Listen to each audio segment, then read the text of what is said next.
आदमी एक बहुत ही होनहार और इज्जतदार इंसान था, लेकिन उसकी पत्नी हमेशा गैर मर्दों के चक्कर में रहती थी। और जब उसे अपनी पत्नी के इस धोखे के बारे में पता चला तो उसने तुरंत कोई तमाशा नहीं किया, बल्कि उसने उसे सबसे दर्दनाक तरीके से सजा देने का फैसला किया। जॉन ने उससे कहा कि उसे उसके साथ चीन के मेइतानफू नाम की जगह पर रिसर्च के काम से चलना होगा, और उस वक्त वहां पर हैजा जैसी भयानक बीमारी फैली हुई थी। ये सुनकर उसकी पत्नी को लगा कि ये तो जानबूझकर उसे मौत के मुंह में धकेलना है, इसलिए उसने जॉन की इस बेतुकी बात को साफ मना कर दिया। जब एना को पता चला कि उसका सच सामने आ गया है तो उसे जरा भी पछतावा या शर्मिंदगी नहीं हुई, बल्कि उसने जॉन से कहा कि वह उसे और उसके प्रेमी को एक हो जाने दे। जॉन ने कभी नहीं सोचा था कि उसकी पत्नी इतनी बेवकूफ होगी कि किसी के 2 पल के प्यार और झूठे वादों को सच्चा प्यार समझ बैठेगी। इसलिए अपनी पत्नी की आंखें खोलने के लिए जॉन ने एक शर्त रखी। उसने कहा कि अगर एलन अपनी पत्नी को तलाक देकर तुरंत एना से शादी करने को तैयार हो जाए तो वो दोनों खुशी खुशी अलग हो जाएंगे और वो उसे कभी परेशान नहीं करेगा। लेकिन अगर ऐसा नहीं हुआ तो एना को हर हाल में उसके साथ मेइतानफू चलना होगा। इसके बाद एना बिना देर किए तुरंत एलन के पास गई। उसे पूरा यकीन था कि एलन उससे तुरंत शादी कर लेगा, लेकिन उसने सपने में भी नहीं सोचा था कि वो प्यार सिर्फ एक दिखावा था जो अब धुएं की तरह गायब हो चुका था। अब जाकर उसे सच्चाई का एहसास हुआ और समझ में आया कि वो कितनी बड़ी बेवकूफी कर रही थी। उसके सारे हसीन सपने पल भर में टूटकर बिखर गए। अब एना के पास सच्चाई को कबूल करने के अलावा कोई रास्ता नहीं था, इसलिए उसने मजबूरन अपने पति की बात मान ली।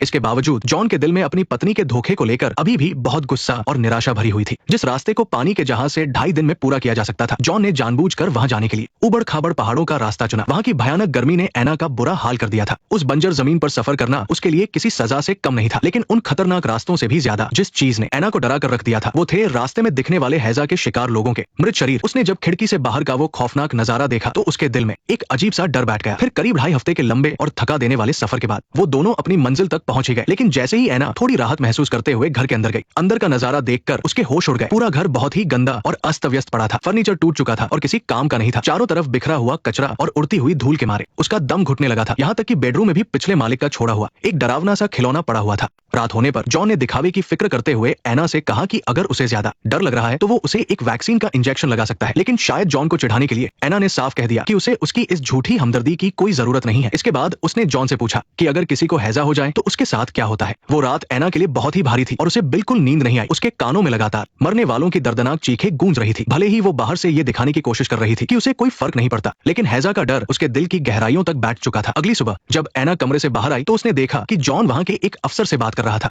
एना की सुरक्षा और उस जगह की रखवाली के लिए वहां से जाने से पहले जॉन ने एक फौजी को वहां पहरा देने के लिए तैनात कर दिया था। एना के लिए ये समझना मुश्किल नहीं था कि ये सब बस जॉन ने उस पर नजर रखने के लिए किया है। फिर जॉन उस अफसर के साथ हैजा के मूल कारण का पता लगाने निकल पड़ा। बीच रास्ते में ही उसकी नजर पानी भर रहे कुछ गांव वालों पर पड़ी। बैक्टीरिया पर रिसर्च करने के अपने पुराने तजुर्बे से उसे तुरंत समझ आ गया कि इस कुएं के पानी में ही कुछ न कुछ गड़बड़ जरूर है। ये पानी बिल्कुल भी ठीक नहीं है, इसे मत पियो, समझे। इसके बाद वो सब जल्दी ही हैजा के उस अस्पताल के अंदर पहुंच गए। वहां का माहौल दर्द और निराशा से भरा हुआ था। अनगिनत लोग इस भयानक बीमारी से तड़प रहे थे। हालांकि जॉन पहले से ही इसके लिए मानसिक रूप से तैयार था, लेकिन गांव वालों को इस तरह तिल तिल कर मरते देख उसके दिल में भी एक अजीब सी बेचैनी होने लगी जिसे शब्दों में नहीं बताया जा सकता। वहीं दूसरी तरफ एना उस खाली घर में बिल्कुल अकेली थी। वहां के बुरे हालात और किसी भी पल हैजा होने का डर अंदर ही अंदर उसे खोखला कर रहा था। ऐसे में उसे एक बार फिर से अपने प्रेमी एलन की याद सताने लगी। वो ख्यालों में डूब गई कि काश एलन आकर उसे इस खौफनाक जगह से निकाल ले जाए। लेकिन इस खतरनाक और बीमारी से भरी जगह से बाहर निकलना इतना आसान नहीं था। इसलिए उसने जॉन के साथ आए अफसर से मदद मांगी और अपनी सबसे कीमती म्यूजिक रिकॉर्ड्स उसे रिश्वत के तौर पर देकर एलन के नाम अपना वो आखिरी खत भेजने की मिन्नत की। लेकिन जैसे ही उस अफसर ने एना के हाथ से वो खत लिया, उसकी नजर तुरंत एलन के नाम पर पड़ी। दरअसल वो अफसर भी एलन को पहले से जानता था। उसने एना को साफ साफ बता दिया कि एलन एक बहुत बड़ा धोखेबाज और औरतबाज है और वो अक्सर बड़ी बेशर्मी से ये कहता फिरता था कि जो औरतें आसानी से उसके जाल में फंस जाती है वो उसके लिए सिर्फ खिलौने के समान है जिनकी कोई अहमियत नहीं होती। उस अफसर की बातें सुनकर एना के दिल पर जैसे किसी ने खंजर घूम दिया हो। वो शर्मिंदगी और बेइज्जती महसूस करते हुए अपना खत वापस लेकर वहां से मुड़कर जाने ही वाली थी कि तभी उस अफसर ने उसे पीछे से आवाज दी। जब एना पूरी तरह टूट कर घर लौटी तो अंदर से वो पूरी तरह बिखर चुकी थी। उसने गुस्से में आकर प्यार से भरे उस खत के टुकड़े टुकड़े कर दिए। साथ ही एलन का दिया हुआ वो पेंडेंट भी उसने दूर फेंक दिया। अपने प्रेमी के लिए उसके दिल में बची खुची आखिरी उम्मीद भी आज हमेशा के लिए खत्म हो चुकी थी। इसलिए एना ने सोचा कि वो फिर से अपने पति के साथ सब कुछ ठीक करेगी और उनके रिश्ते को पहले जैसा बना लेगी। लेकिन इसके बदले में उसे सिर्फ जॉन की बेरुखी ही मिली। भले ही वो दोनों एक ही छत के नीचे रह रहे थे, लेकिन उनके बीच एक अजीब सी खामोशी और गहरी दूरियां आ चुकी थी। ऐसा लग रहा था जैसे उन दोनों के बीच एक न दिखने वाली दीवार खड़ी हो गई है जो उन्हें एक दूसरे से दूर कर रही थी। इतने करीब होते हुए भी वे एक दूसरे के पास नहीं आ पा रहे थे। तभी खाने की मेज पर सब्जियों का एक सलाद लाया गया, लेकिन क्योंकि वो सब्जियां अच्छे से पकी हुई नहीं थी और उनसे हैजा फैलने का खतरा था, इसलिए जॉन ने तुरंत इशारे से उसे वहां से हटाने के लिए कहा। लेकिन एना जिद पर अड़ गई कि वो सलाद वही रहेगा और उसने वो कटोरी अपनी तरफ खींच ली। इसके बाद बाद वो जॉन की तरफ ताना मारते हुए देखने लगी और उसे खाने लगी। ये सिर्फ जॉन की बेरुखी का जवाब नहीं था, बल्कि एना के अंदर की घुटन और गुस्से का गुबार था। लेकिन इस बार जॉन भी अपने जज्बातों पर काबू नहीं रख पाया। उसने गुस्से में वो कटोरी एना के हाथ से छीन ली और उस सलाद को खुद खा लिया, जिससे उसे भी बीमारी लग सकती थी। अब वो दोनों ही अपने अपने तरीके से एक दूसरे पर अपना गुस्सा निकाल रहे थे। एलन का वो बेरहम धोखा और जॉन की खामोश बेरुखी एना के लिए दो बहुत बड़े पहाड़ों जैसी बन गई थी, जिसके बोझ तले वो बुरी तरह टूट चुकी थी। अंदर के दर्द और घुटन से उसका सांस लेना भी मुश्किल हो रहा था। वो इस घुटन भरी जिंदगी से हार चुकी थी और वहां से हमेशा के लिए दूर जाना चाहती थी। लेकिन जैसे ही वो बाहर निकली, उसने देखा कि जमीन पर हैजा से मरे हुए कई गांव वालों की लाशें पड़ी थी। फिर भी वो बेसुध होकर धीरे धीरे उन लाशों की तरफ बढ़ने लगी। शायद उसे लगा कि मौत ही उसे इस दर्द से हमेशा के लिए आजादी दिला सकती है। लेकिन किस्मत से ठीक उसी वक्त वो अफसर वहां आ गया और उसने एना को रोककर एक बड़ा हादसा होने से बचा लिया। दूसरी तरफ जॉन भी अपनी पत्नी को लेकर अपने दिल का सारा गुस्सा रिसर्च के काम में निकाल रहा था। उसकी लगातार कोशिशों की वजह से आखिरकार हैजा फैलने का असली कारण सामने आ ही गया। जैसा जॉन ने सोचा था, गांव का वो कुआही इस भयानक बीमारी की असली जड़ था। इसलिए इस बीमारी को और ज्यादा फैलने से रोकने के लिए उसे मजबूरी में गांव के उस इकलौते कुएं को बंद करवाना पड़ा। उसके इस फैसले का सीधा असर गांव वालों पर पड़ा, जिन्हें अब पीने का पानी लेने के लिए कई मील दूर जाना पड़ रहा था। लेकिन जॉन का ये कदम हैजा को रोकने के लिए बहुत जरूरी था। हालांकि गांव वाले जॉन की इस बात को समझ नहीं पाए और उन्होंने जॉन के मुंह पर ही उसे बहुत बुरा भला कहना शुरू कर दिया। हालांकि जॉन ने पानी की समस्या को काफी हद तक कंट्रोल कर लिया था, लेकिन हैजा का खतरा अभी भी पूरी तरह टला नहीं था। जॉन के असिस्टेंट ने भी भांप लिया था कि जॉन अंदर से बहुत परेशान है, इसलिए उसने जॉन का मूड बदलने के लिए उसे अपने साथ शराब पीने के लिए मना लिया। रात काफी गहरी हो चुकी थी और चारों तरफ बस अंधेरा ही अंधेरा था। जब जॉन नशे में धुत होकर घर लौटा तो पिछले कुछ दिनों में ये पहली बार था जब उसने एना को प्यार और फिक्र की नजरों से देखा। मुझे अपनी माँ का मैसेज मिला है। किसका? अस्पताल के गार्ड का। लगता है मिस्टर वाडिंगटन ने तुम्हारे बारे में बात की है। वो तुमसे मिलना चाहते हैं, डॉक्टर की प्यारी पत्नी से। लेकिन इतना कहते ही जॉन जमीन पर धड़ाम से गिर पड़ा। शायद नशे की हालत में ही सही, वो अपनी पत्नी के लिए अपने दिल के किसी कोने में छुपे हुए उस प्यार को